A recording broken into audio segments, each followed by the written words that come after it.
Here in the BendPAC Garage Studio at Babcox Media, we've talked a lot about EVs, from maintenance to repairs to understanding EV components.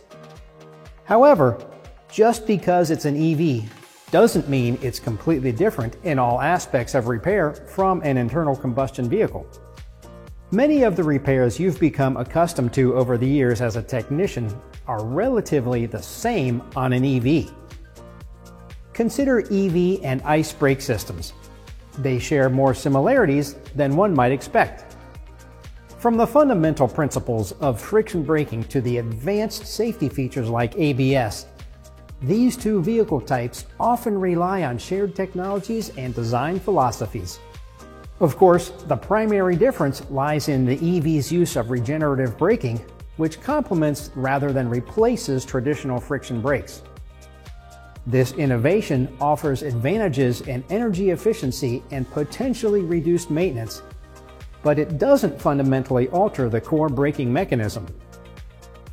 Both EV and ICE vehicles continue to rely heavily on friction brakes.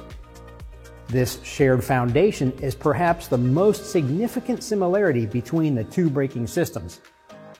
Let's break down the components. Both types of vehicles still use brake rotors, brake calipers, and brake pads. And let's not forget, both EVs and ICE vehicles typically employ hydraulic systems in their braking mechanisms.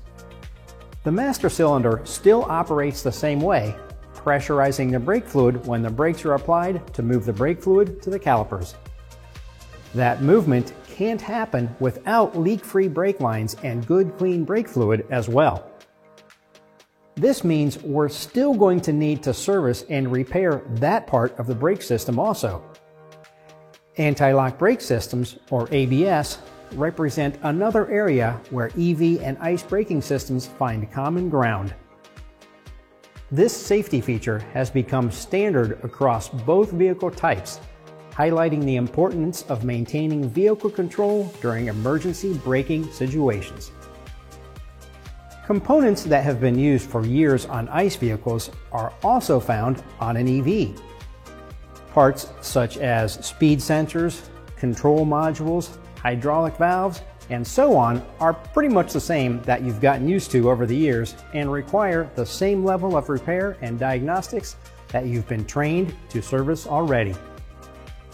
Keep in mind that when it comes to brake maintenance and longevity, EVs and ICE vehicles do show some differences, primarily due to the impact of regenerative braking in EVs. An EV typically will have reduced wear on friction brakes due to regenerative braking, which leads to the potential for longer brake pad and rotor life. You may also notice the service interval for brake fluid service is less often due to reduced heat generation. However, it's important to note that these differences don't necessarily translate to simpler maintenance for EVs. It's time to take a break from thinking that you can't service brakes on an EV. The more you look into their brake systems, the more you'll realize just how much you already know about it. I'm Eric Garba, coming to you from the BendPAC EV Garage Studio at Babcox Media. Thanks for watching.